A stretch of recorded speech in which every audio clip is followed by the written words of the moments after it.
Добрый вечер. Это Якутия день за днем. Рассказываем о главных событиях Большой Республики и за ее пределами. Я Александр Лысак. Смотрите сегодня.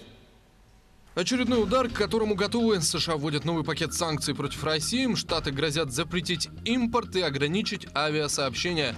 Что думают о продолжении давления экономисты? Какого мнения придерживаются простые россияне? И ждать ли зеркального ответа со стороны федерального центра?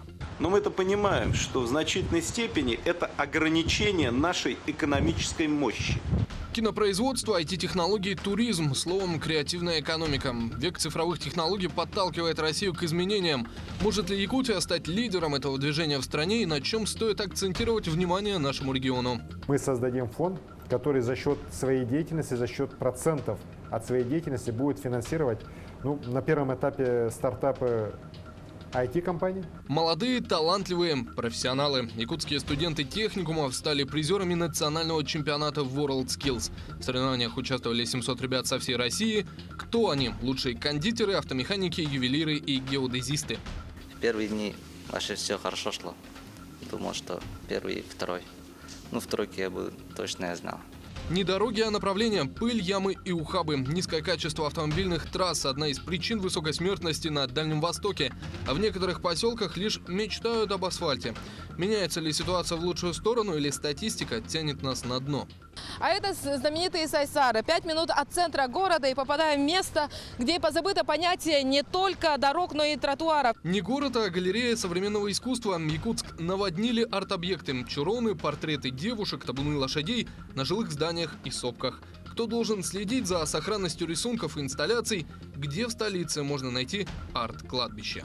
Те города, которые становятся фактически музеями под открытым небом, повышают свою узнаваемость и появляются на карте мирового уличного искусства. В июле жмем руки, в августе готовимся к драке. Только в прошлом месяце президенты России и США говорили об улучшении отношений между странами. И вот на следующей неделе дружеский жест – новый пакет американских санкций против России. При этом известные политики, не американские, а европейские, подчеркивают, нам не нужно еще больше санкций, нам необходим диалог. В Турции выступают более резко. Политика США приводит к развязыванию экономической войны. Единственным союзником Штатов является доллар. В Кремле очередные ограничения назвали незаконными, а формулировку их введения категорически неприемлемой. Дмитрий Тимыров узнал, какой урон могут нанести санкции России, встретился с экономистами, пообщался с простыми якутянами и выяснил, с санкционным давлением наша страна столкнулась еще в прошлом веке. Работа в кабинетах Белого дома и Конгресса США кипит. Итог закономерен. Штаты ужесточают санкционное давление в отношении России. Первый блок уже в следующую среду. Причиной якобы отравление бывшего полковника ГРУ Сергея Скрипаля и его дочери в британском Солсбери. Вот только внятных доказательств российской вины нет. В Министерстве иностранных дел удивлены. Называют это не иначе, как провокацией. То есть вся эта обвинительная пирамида строится в отсутствии какой-либо правовой почвы.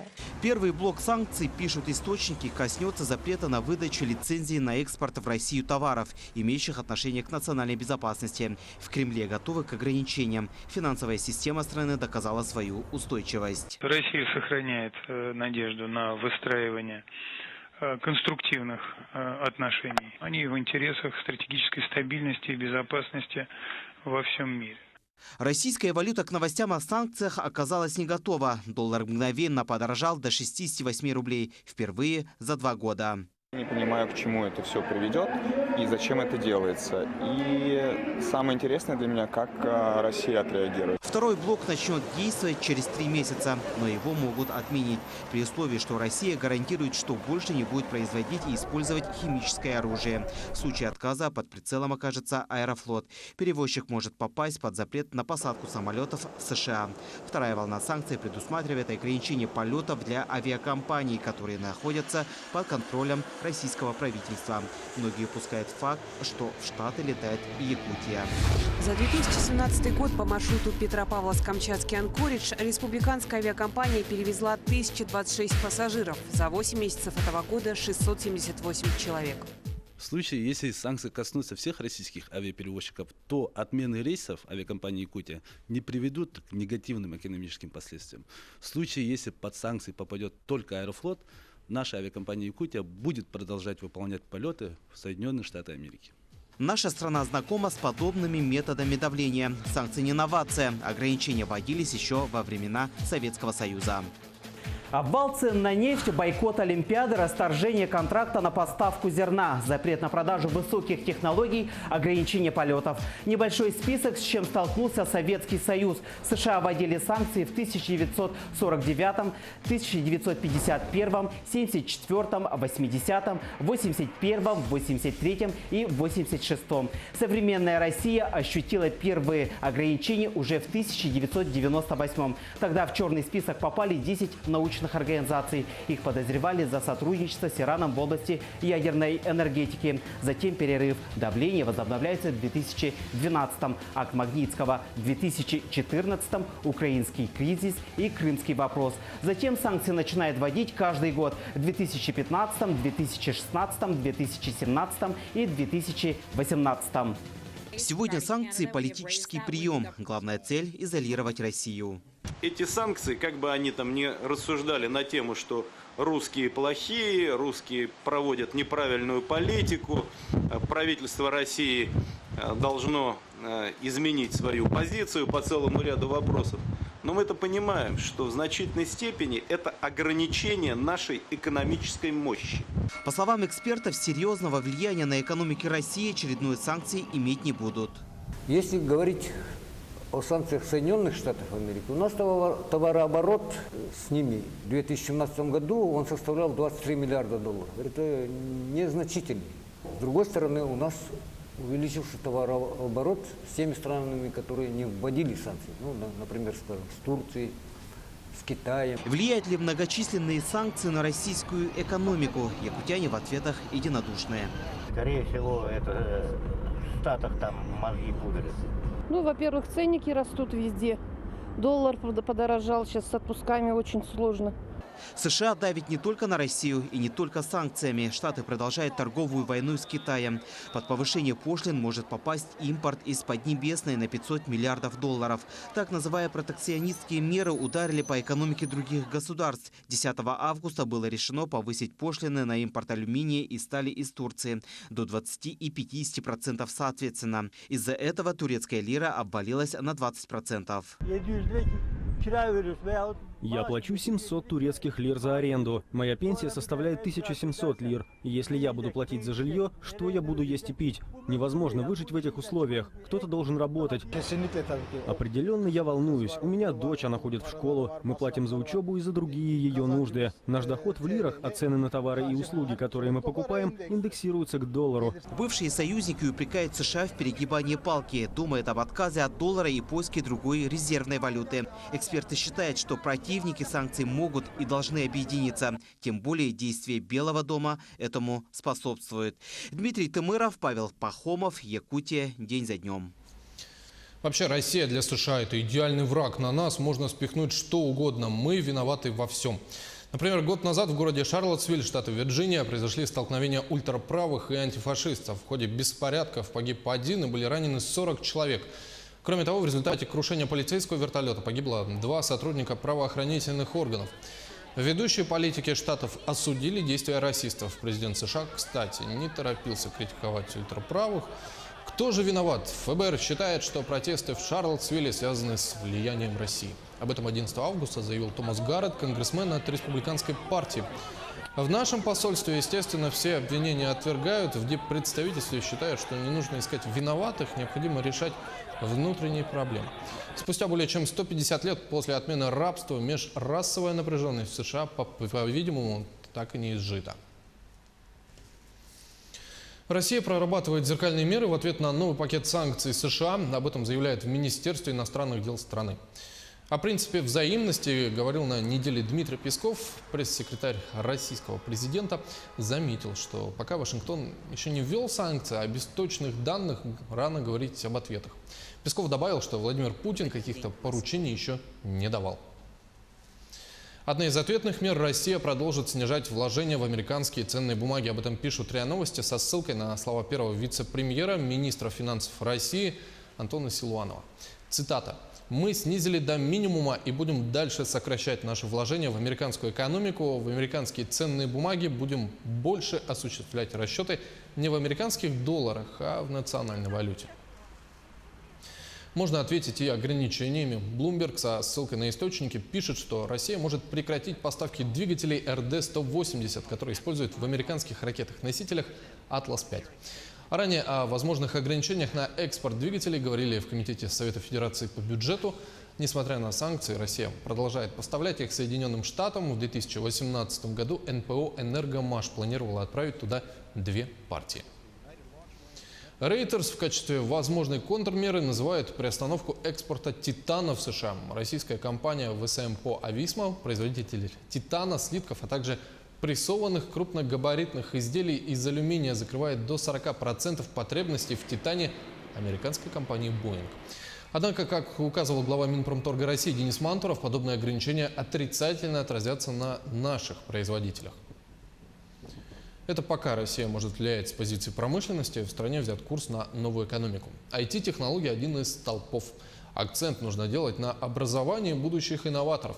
Якутия может и должна стать одним из локомотивов. Ценность в так называемой креативной экономике – человек, наши компетенции, наши знания, наша культура, считает глава региона Айсен Николаев. Это главный капитал в отличие от любой другой экономики. Людям нужно дать возможность творить. Общий посыл прошедшей дискуссионной площадки. У нас, в принципе, экономика будущей Якутии, на мой взгляд, будет, конечно же, базироваться на 3 китах.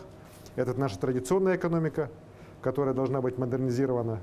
Я имею в виду, в первую очередь, нашу горнодобывающую промышленность, нефтегазовую промышленность, которая сейчас создается. Вторая экономика – это инновационная экономика, экономика знаний. И третья – это креативная индустрия.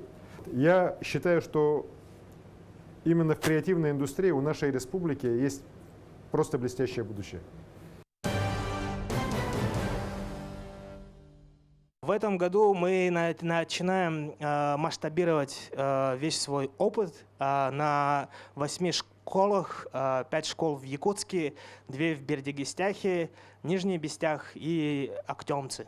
Вот, то есть с этого года в тестовом формате там будут запускаться наши курсы.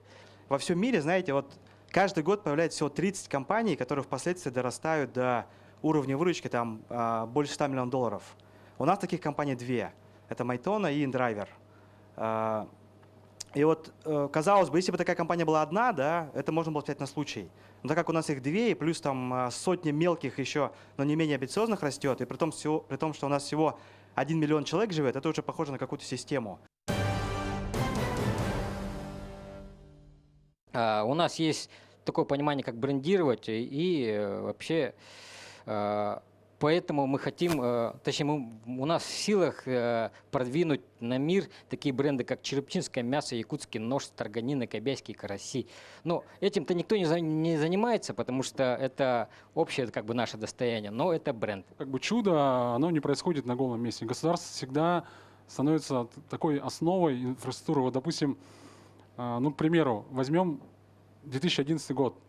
Скорость оптики в Якутске, да?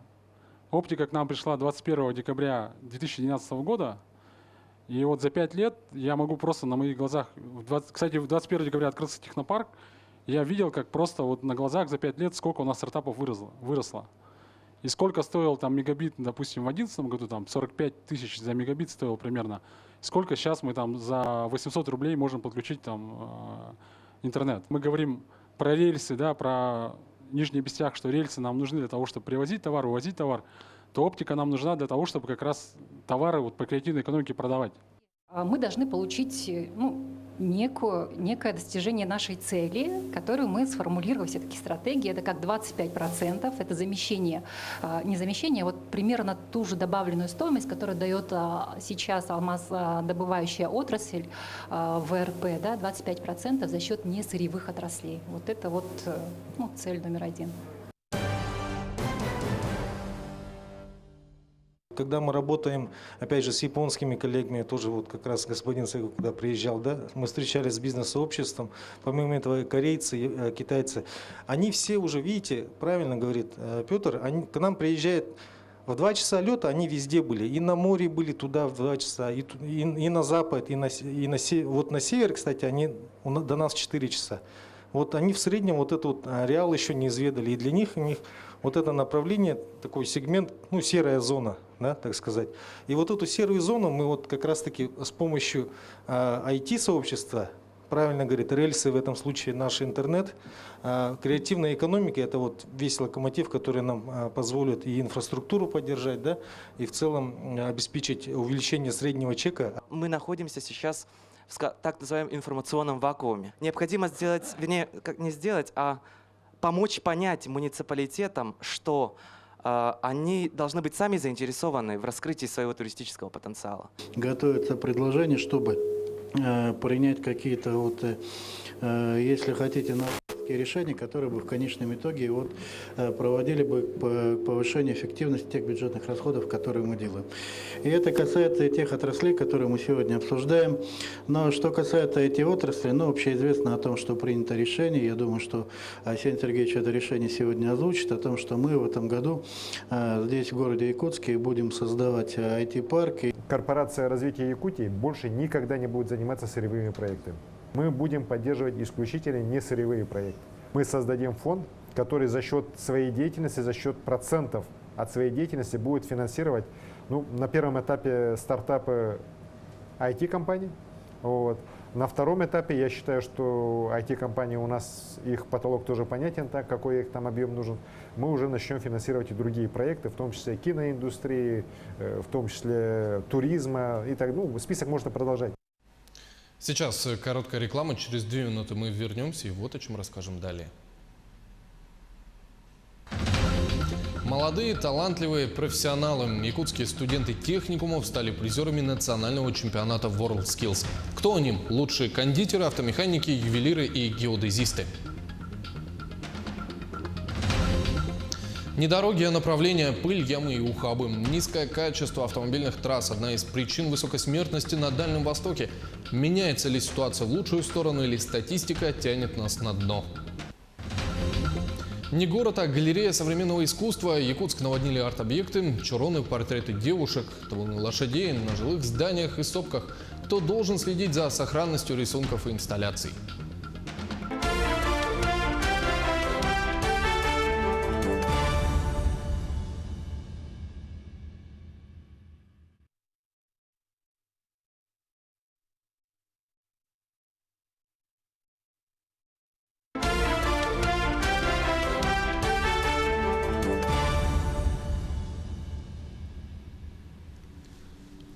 Это Якутия день за днем, подводим итоги недели. Модно ли сейчас быть токарем, фрезеровщиком или водителем-погрузчиком? Эксперты утверждают, многолетняя проблема, когда рабочая специальность это скорее зазорно, чем почетно, начинает решаться. России нужно развитие, это могут дать лишь новые производства. Нужны рабочие руки. Теперь это понимают школьники и их родители. В Южно-Сахалинске завершился национальный чемпионат WorldSkills. Студенты колледжей, будущие автомеханики, сварщики, кондитеры не просто боролись за звание лучших. Награда – это всеобщее признание. Участники – 700 молодых профессионалов со всей страны. 50 тысяч человек посетили площадки чемпионата. Лидеры медального зачета – Москва, Татарстан и Московская область. Якутия просела с 10 на 20 место, но это не значит, что у региона нет наград. Анастасия Кобызева выяснила, что наши ребята имеют все шансы попасть на чемпионаты Европы и мира среди молодых профессионалов.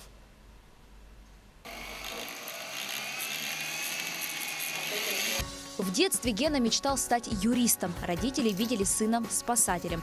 Но дело всей жизни, видимо, станет ювелирное искусство. Сейчас Геннадий – один из лучших студентов техникума. В этом году стал участником национального чемпионата среди молодых профессионалов.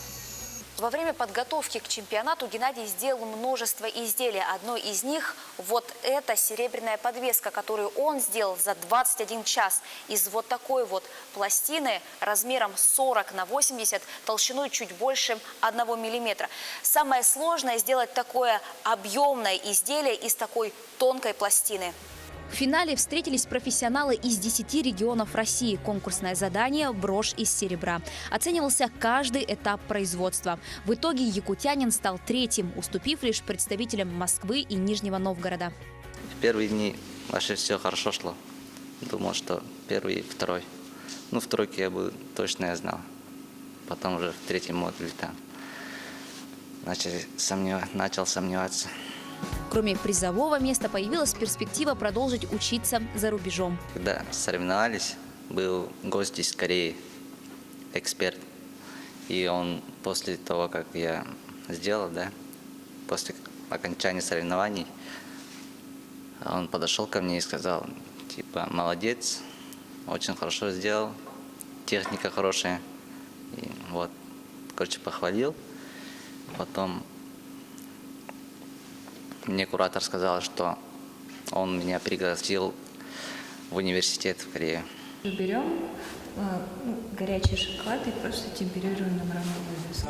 Мариетта рассказывает о прошедшем чемпионате WorldSkills. Девушка не кондитер, творец. Каждая сладость – шедевр кулинарного искусства. На создание этой шоколадной скульптуры ушло 4 часа и чуть больше 4 килограммов белого, молочного и черного шоколада. Высота композиции 83 сантиметра. На создание этой композиции ушло 2 часа и 2 килограмма карамели. Попробовать, конечно, очень хочется, но руки не поднимаются испортить такую красоту. Мариетта с детства мечтала стать кондитером. Целенаправленно поступила в техникум. Признается, всегда есть на кого равняться. Ну, я проучилась 3 года. Все время гонялась за Ириной Юрьевной, чтобы тоже так же поучаствовать в WorldSkills. Ну, я лично люблю готовить, и для меня вот за то, что я бегала за Ириной Юрьевной, было для меня большим опытом. На национальном чемпионате Мариетта стала второй, уступив лишь профессионалу из Москвы. Хороший кондитер никогда не останется без работы. Сейчас, будучи студенткой, Мариетта уже востребована во многих кондитерских городах.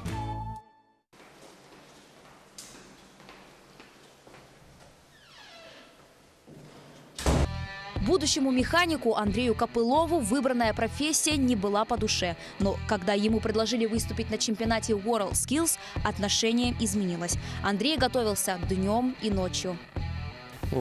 Вечерами пробирались, готовились, двигатели крутили, коробки крутили, разбирали все моменты, что нам и нужно сделать, куда больше упор сделать. На национальном чемпионате в компетенции ремонт и обслуживание легковых автомобилей Андрей получил медальон за профессионализм. Для студента первого курса небывалый успех. Было, конечно, неожиданно. На такое место мы не рассчитывали. Думали, будет более худший результат. Соперники были сильные, база была отличная, да. Чемпионат на высоком уровне проходил. Для нас это все было новое, обмен опытом. Мы справились. Такие разные истории, но доказывают одно – упорство можно достичь успеха. Всего же на национальном чемпионате сборную Якутию представили 26 конкурсантов. 6 из них привезли награды. Наши победители еще раз показали, что в рабочих профессиях студенты якутских СУЗов не отстают от других регионов России. Анастасия Кобызева, Илья Сыромятников, Георгий Григорьев, Якутия. День за днем. Что дают награды молодым профессионалам и как Союз WorldSkills Россия продвигает участников чемпионатов? Об этом поговорим с Дмитрием Глушковым, заместителем генерального директора Союза WorldSkills Россия. Он на связи с нашей студией. Дмитрий Евгеньевич, здравствуйте. Давайте о перспективах для призеров и победителей. Например, что даст медаль за профессионализм будущему автомеханику? Что дает медальон за профессионализм или медаль участника национального финала? Во-первых, это дает признание уровня профессионализма, равного международным стандартам. наличие у человека медальона за профессионализм с той или иной компетенции, пускай это будет техническое обслуживание автомобиля, или повар, или парикмахер, говорит о том, что его результату владения уровня подготовленности в этой компетенции равному лучшим профессионалам в мире по этой компетенции. И главная все-таки задача, чтобы молодой профессионал вышел на рынок труда и нашел себя уже как профессионал, работая либо в какой-либо компании, либо развивая свой частный собственный бизнес, что очень часто и происходит. Поэтому наличие медальона за профессионализм повышает конкурентоспособность этого человека. Очень многие компании в Российской Федерации сейчас охотятся за такими участниками, потому что понимают, что данный человек публично доказал свой профессионализм, выполнив очень сложное задание, и детализируя результаты его участия в таком конкурсе профессионального мастерства, позволяет увидеть перспективы развития этого человека как профессионала. Подавляющее большинство участников нацчемпионата, студенты колледжей и техникумов, в рамках деловой программы соревнований прозвучало мнение, что необходимо ставить вопрос о среднем профессиональном образовании для взрослых. Однако подобных образовательных учреждений сейчас почти нет. С чего нужно начать, чтобы переломить ситуацию? Рынок труда устроен таким образом, что для того, чтобы человек был конкурентоспособен на этом рынке, ему необходимо осваивать новые компетенции, осваивать опыт и практику работы на новом оборудовании, тем более, что предприятия российские сегодня очень активно переоснащаются, хотя пока еще во многом отстают от высокоразвитых экономик, но тем не менее перезагружение происходит активно, и людям, уже давно работающим в этих предприятиях, очень важно уметь работать на этом современном оборудовании.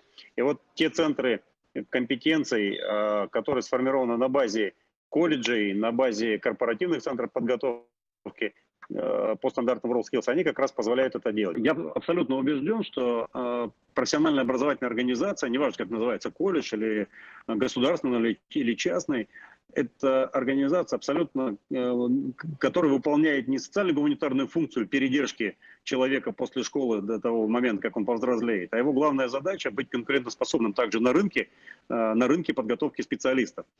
И образовательная организация успешна тогда, когда взрослое население несет в эту образовательную организацию свои собственные деньги для получения своих новых профессиональных навыков, либо повышения своего профессионального мастерства для получения нового опыта работы на новом современном оборудовании.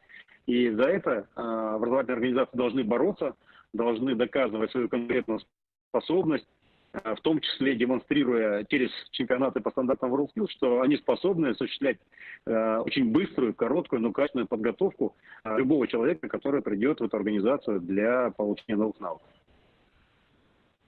В последние годы превалировало мнение, в России не хватает рук. Представители рабочих специальностей в прошедшем национальном чемпионате WorldSkills участвовали 700 ребят, внушительное число.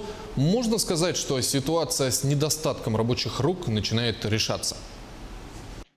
Ну, во-первых, действительно мы видим то, что рабочих рук не хватает. Мы видим это хотя бы через то, что в прошлом году в городе Москва 10 тысяч человек сдавал демонстрационный экзамен по стандартам, выполняли то же самое задание, которое выполняется на национальном финале либо на чемпионате мира. И результаты каждого сдававшего экзамена мы можем сравнить с лучшими не только на уровне нашего государства, но и мира. И мы видим, что в прошлом году всего лишь 17% сдававших экзамен соответствовало международным стандартам, то есть уровню медальона за профессионализм.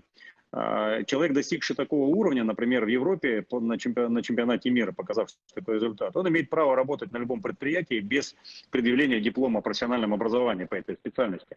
Так вот, в прошлом году трудоустроили практически всех из тех, кто не ушел в армию, например, или не продолжил обучение, это довольно большой массив, более 6 тысяч человек, забрали всех на работу, даже тех, которые не подтвердили свой уровень в соответствии с международными стандартами. В нынешнем году мы видим, что таких людей стало больше. Во-первых, экзамен сдавало более 30 тысяч человек, порядка 32 тысяч человек по всей стране, в 60 субъектах страны. И уже более 28% молодых людей подтвердили свое соответствие, своей компетенции международным стандартам. В национальном финале участвовало более 700 конкурсантов, а более 10 тысяч человек боролись за то, чтобы приехать на этот национальный финал. И все эти люди, они публично продемонстрировали свои навыки. Большое количество экспертов от предприятий, участвуя в оценке навыков этих ребят, выполнении конкурсного задания, имели возможность наблюдать за этим процессом. И на многих площадках происходит как раз контрактование этих ребят. Или предварительно достигается предварительной договоренности о их трудоустройстве. Дмитрий Евгеньевич, спасибо за ответы. На связи со студией был заместитель генерального директора Союза WorldSkills Россия Дмитрий Глушко. Говорили о перспективах рабочих профессий в нашей стране. Для продвижения рабочих профессий нужны не только чемпионаты, необходима материально-техническая база. Как быть конкурентоспособным, если тебя обучают на станке, выпущенном в прошлом веке? Можно ли стать высококлассным специалистом, если занятия проходят в узких кабинетах? Проблема непридуманная. В Ленске ждут строительства нового здания технологического техникума. Среднее специальное учебное заведение – один из приоритетных объектов, которые должны появиться в регионе. Где именно собираются строить образовательные учреждения и на каком этапе сейчас реализация важного проекта, знает наш корреспондент Светлана Балеева.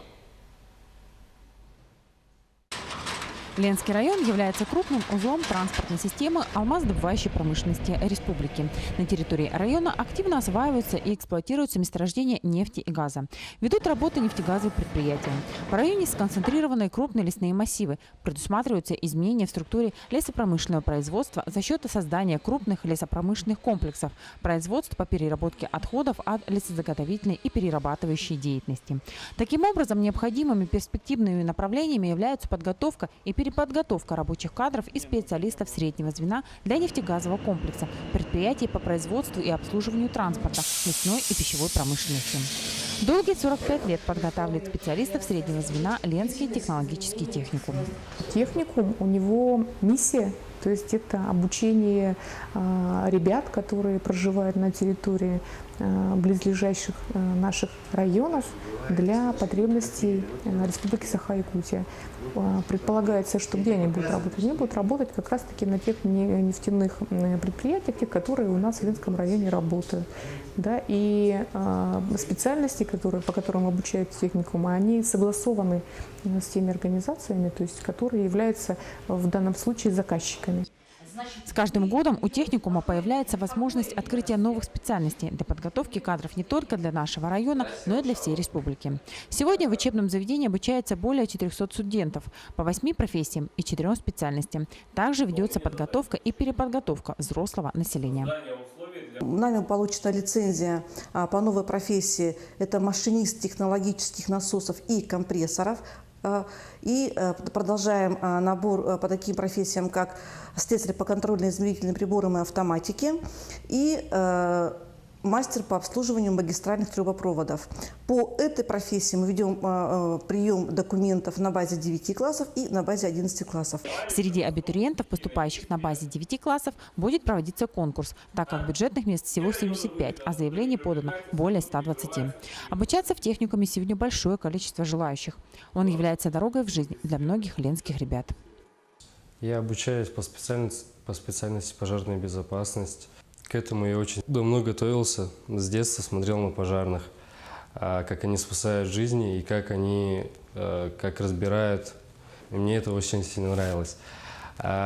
Искал я в других городах это, но Ленский технологический техникум предоставил такую возможность. Ежегодно техникум выпускает более 70 подготовленных дипломированных специалистов. Престиж техникума растет путем создания новых специальностей, постоянно совершенствующей материальной и технической базы, путем привлечения квалифицированных и опытных педагогов. Но каждый год остается неизменным – невозможность обучать всех желающих ребят. Причин тому много. Учебные корпуса техникума располагаются в 2 небольших старых помещениях, совсем не приспособленных для обучения. В них нет спортивного и актового зала, не хватает аудитории и нет мастерских для практических работ. Конечно, бы хотелось, чтобы у нас был новый техникум, чтобы было все очень близко. У нас находится общежитие далеко.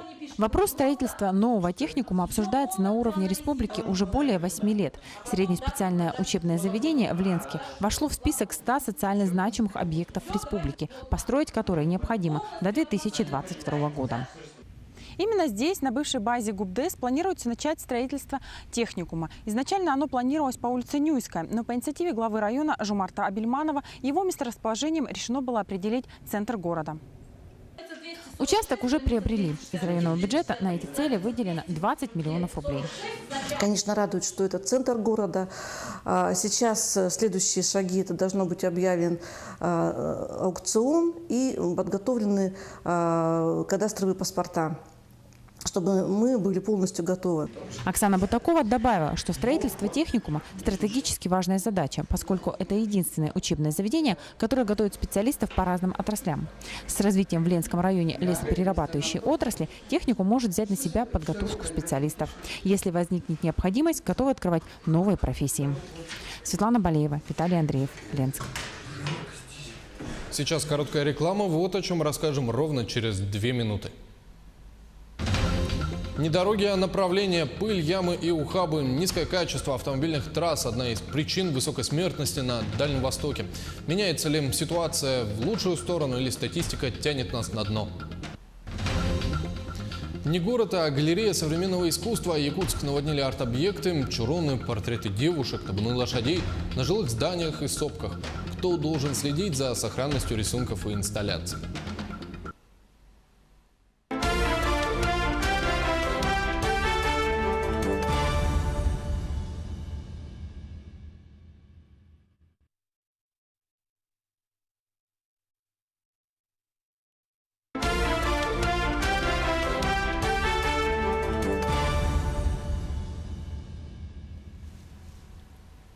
Вы смотрите «Якутия день за днем», рассказываем о главных событиях недели.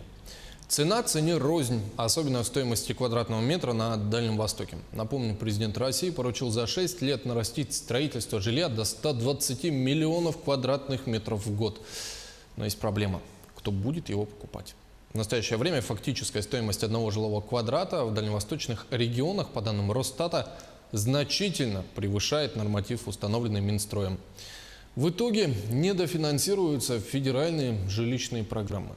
На Дальнем Востоке нужно и ликвидировать ветхие дома. На учете, как аварийные, уже 2 миллиона квадратных метров. Например, в Нерюнгринском районе есть новые дома для переселенцев, только въехать туда никто не может. Застройщик срывает сроки. Тамара Игнатьева выяснила, есть ли выход из ситуации. По словам замглавы поселка Серебряный Бор Елены Таргашиной, в конце июля администрацией было направлено на арбитражный суд требование о взыскании штрафных санкций застройщику строительной компании «Созвездие» за неисполнение условий муниципального контракта. Находится на согласовании проект постановления правительства о выделении нам 103 миллионов рублей для переселения особо нуждающихся жителей на вторичный рынок. И планируется к выделению 86 миллионов 200 для достройки этих домов. Это в случае, если «Созвездие» добровольно передаст нам эти 5 недостроенных объектов. Но так как застройщик отказывается передавать дома в собственность муниципалитета, требование получилось в одностороннем порядке. Компания «Созвездие» продолжает вести работы самостоятельно. Так они же вам полностью оплатили работу? Нет, полностью не оплачен контракт и не исполнены условия других контрактов. Ранее А каких именно? Также строительство в поселке Серебряный Бор. То Других домов, которые были сданы. Надо заметить, что готовность у всех 5 домов в среднем 90%. Застройщик теперь дает обещание сдать дома в ноябре. Арбитражный суд назначен на 28 августа. В данный момент проверку осуществляет также прокуратура города Нерюнгри. Приняты меры прокурорского реагирования.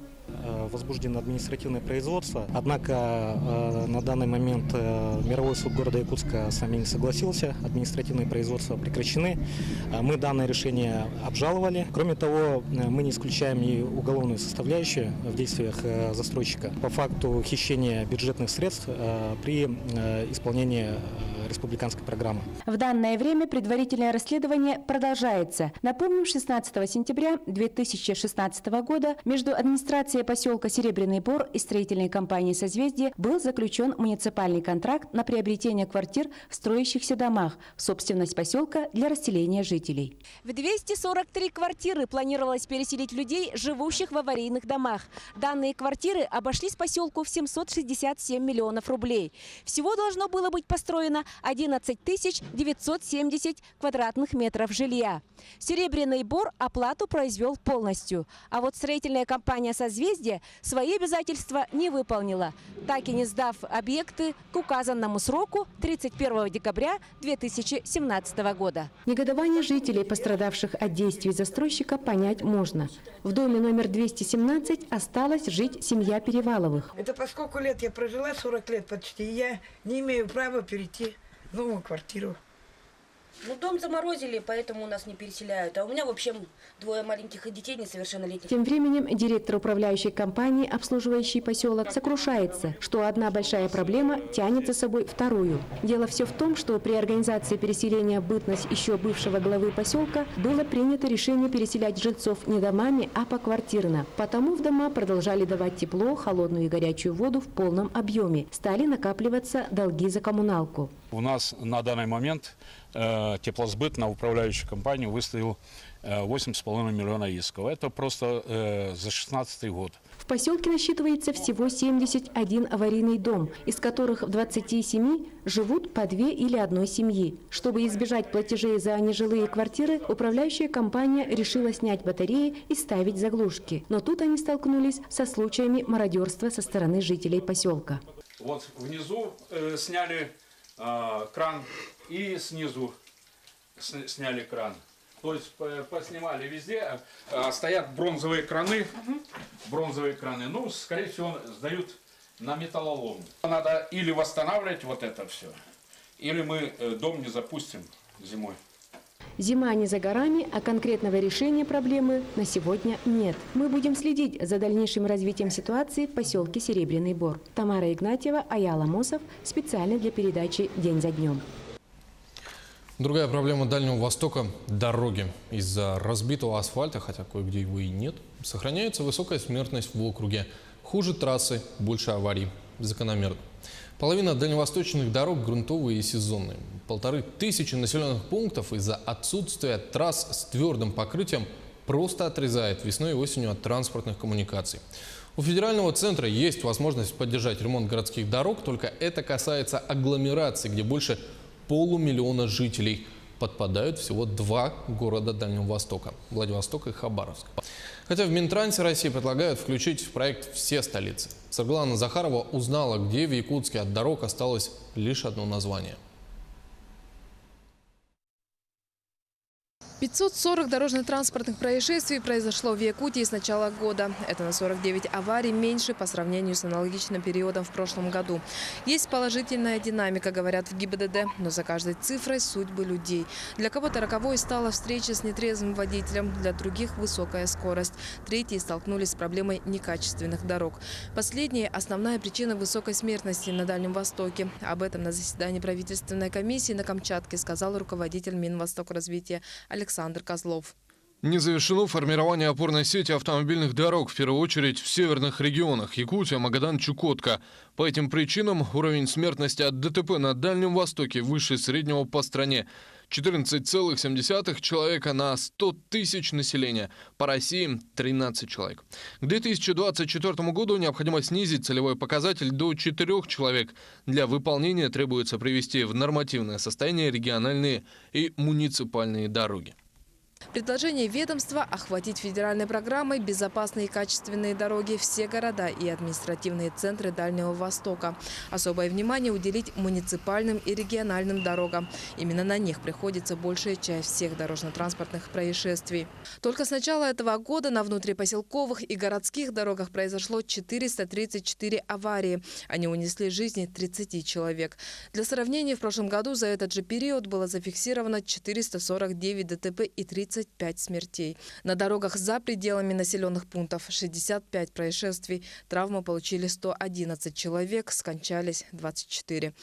На 3 дорогах федерального значения эти показатели заметно отличаются. За 7 месяцев на них произошло 71 ДТП, в которых пострадали 123 человека и 27 погибли. Цифры пугают. Больше всего гибнут люди на дорогах, по которым мы ездим каждый день. Плохие дороги, как причина ДТП, в сводках инспекторов дорожного движения скрыто под официальной формулировкой «сопутствующие дорожные условия». К слову, доля таких аварий приходится почти на треть от общего числа. Есть такие моменты, когда вот водитель видит яму, пытается объехать. В основном это допускают неопытные водители. Или же автомашина сама наезжает на повреждение асфальтобетонного покрытия, теряет сцепление колесо с дорожным покрытием, и при больших скоростях начинается создаваться аварийная ситуация. Столичные водители уже привыкли быть всегда начеку. Яма или кочка возникают на пути, как правило, неожиданно. И здесь, если не наезд на другую машину из-за резкого маневра, то разбитые части автомобиля обеспечены. У меня на объездном вырвало шаровую от того, что в яму попал. Колесо полностью вырвало. Дорог бывало, то колеса пробивали, конечно, после этих ям. По проезжей части прямо перед тобой яма, останавливаешься, машина с той стороны едет. Надо будет объезжать эти ямы. На автодорожной один раз бампер треснул из-за того, что дорожное покрытие было неважное. А это знаменитые Сайсары. 5 минут от центра города и попадаем в место, где позабыто понятие не только дорог, но и тротуаров. Яркий пример – этот перекресток. Прямо посередине проезжей части глубокая яма. Я стою, жду разрешающий знак светофора, а машины объезжают эту яму, проезжают буквально по моим ногам. При этом объезд такого препятствия будет караться штрафом, а в некоторых случаях даже лишением водительских прав. Доказывать свою невиновность придется в суде. Справедливости ради стоит отметить, дороги все же строят, ремонтируют уже существующие, реконструируют устаревшие. В этом году в Якутске до октября должны сдать порядка 6 километров новых дорог. В эти дни открыли долгожданную 4-ю полосу на улице Автодорожная. Уложили асфальт всего за один день. Мы не могли сделать это раньше, потому что здесь пролегала канализация напорная, то есть она мешала нам производить работы. После демонтажа канализации мы уложили здесь щебеночно-песчаную смесь, щебень. И вот сейчас укладываем, вы видите, первый слой асфальта. Разметку начнут наносить только через 9 дней после завершения работ. Раньше нельзя, асфальт не успеет остыть до конца. Осенью с 2 сторон улицы появятся тротуары и дорожные ограждения. Долгожданное преображение ожидается и на других проблемных улицах Якутска. Бестужево-Марлинского, Чайковского, Хатынырядское шоссе и переулок Форинский должны выполнить. Это новые улицы. Также мы продолжаем работать на тех улицах, где начали в прошлом году, то есть завершение работы. Это у нас окружное шоссе, Кальвица, Жарницкого, Ломоносова и это вот автодорожная. Ровные дороги бесспорно улучшат ситуацию. Однако есть и обратная сторона медали, хотя зависит она больше от самих участников дорожного движения. При ремонте дорог делается асфальтобетонное покрытие вместо грунтового, то увеличивается скорость движения. А с увеличением скорости транспортного средства увеличиваются тяжести от последствий в случае ДТП. Как говорится, в России есть 3 беды, 3 постоянные «Д». И пока каждая из этих аббревиатур имеет место, водителям придется и дальше объезжать ямы, а тем, у кого уже сдали нервы, брать лопаты в свои руки. Саргалана Захарова, Владимир Павлов, Якутия. День за днем. Не дорогами, так яркими красками Якутск превращается в один сплошной мольберт. Разрисованные фасады жилых домов уже не удивляют. Масштабные полотна для якутян как нечто обыденное. В том смысле, что так и должно быть. В столице уже поработали авторы из Москвы и Италии. Некоторые работы якутяне критикуют, другими восхищаются. Никакого равнодушия. Юрий Осипов увидел каждый арт-объект, пообщался с художниками и горожанами. Священный табун мифических лошадей уже виден над Владимировкой. Арт-объект будет состоять из 99 голов. Автор идеи – известный художник Николай Полиский. Необычный как сама идея, так и ее воплощение. Каждая лошадь – килограммы тольника. Это центральная лошадь священного табуна. Отсюда по кругу, подобно солнцу и его лучам, будут располагаться остальные 98. На одну конструкцию уходит от 700 до 1000 веток. Выглядят они довольно внушительно. Одна лошадь – 3 дня работы. Каркас собирается вот такой. И затем вот тонким тальником. Вот. Все это плетется, покрывается, дается объем. Потом еще вон, головы отдельно тоже собирается. Каркасы собирает отдельная команда. Ставят тоже отдельная команда. Плетут тоже отдельно. Все это. 3 этапа. Создавать лошадей художникам помогают волонтеры. Вообще решила участвовать, когда узнала, что это Николай Полисский, довольно известный ленд-арт-художник. Впервые я видела его работу в Москве, но тогда я еще не знала, что это Николай Полисский.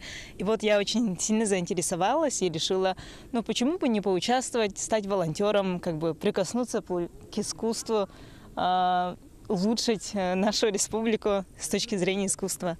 Поэтому я очень рада оказаться здесь и внести свой вклад в это. В планах подсветка священного табуна. Открыть арт-объект планируют 9 сентября, в день города Якутска. Инсталляцию создают в рамках 5-й биеннале современного искусства.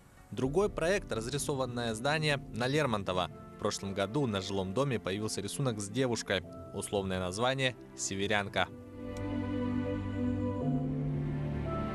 Автор – московский художник Евгений Желваков. Привет, Якутск. Привет, Саха. Я тут в Москве рисую стенку и вспоминаю, как в прошлом году это же время проводил у вас, последние дни лета. Было очень здорово. И надеюсь, что мою работу не закрасили. И вообще я даже слышал, что у вас полным ходом идет биеннале современного искусства, так что будет даже еще на что посмотреть. Очень рад за вас. Всем привет!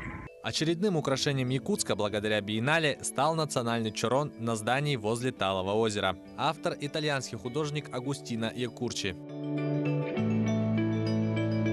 Чорон стал популярен среди горожан. Фотографии заполнили социальные сети. Но не все арт-объекты горожане сразу приняли. Так было с картиной на бывшем здании церкви по улице Лермонтова. У людей возникают разные ассоциации с этим.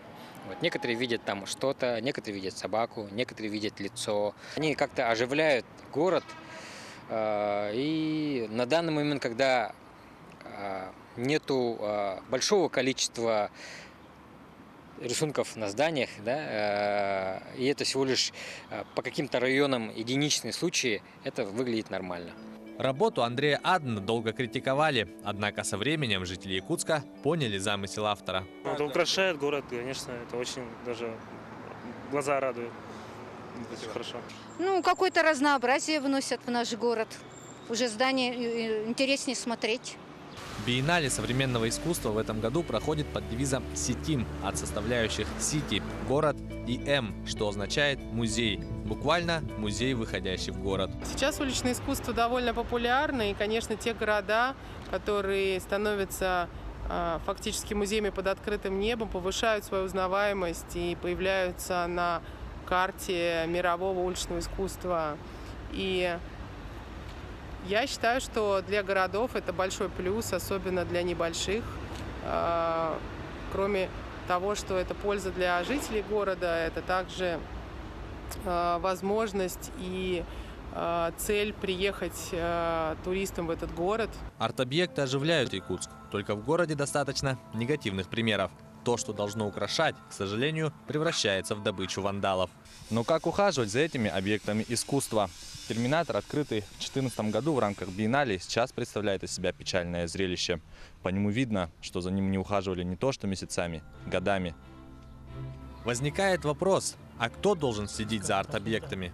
Но они, конечно, имеют характер временный, эти объекты. То есть это не такие крупные, серьезные объекты, которые должны стоять вечно. Но, тем не менее, они требуют все равно подхода, ухода. И здесь зависит не только от того, что на балансе, допустим, у городской управы стоит, здесь зависит еще и от отношения жителей. Жители понимают, что Якутск должен меняться. Благодаря арт-объектам появляется интерес со стороны туристов. Серый пыльный город начинает играть яркими красками. Каждое новое произведение, которое появляется на улицах, радует и удивляет. Единственный вопрос – куда пропадает весь позитив, когда мы начинаем прикладывать руку к искусству? Юрий Осипов, Георгий Григорьев, Григорий Хлопков, Якутия. День за днем. Таковы итоги недели. Еще больше новостей на наших сайтах yak24.ru и nvk-online.ru. Наши корреспонденты следят за главными событиями день за днем. До свидания.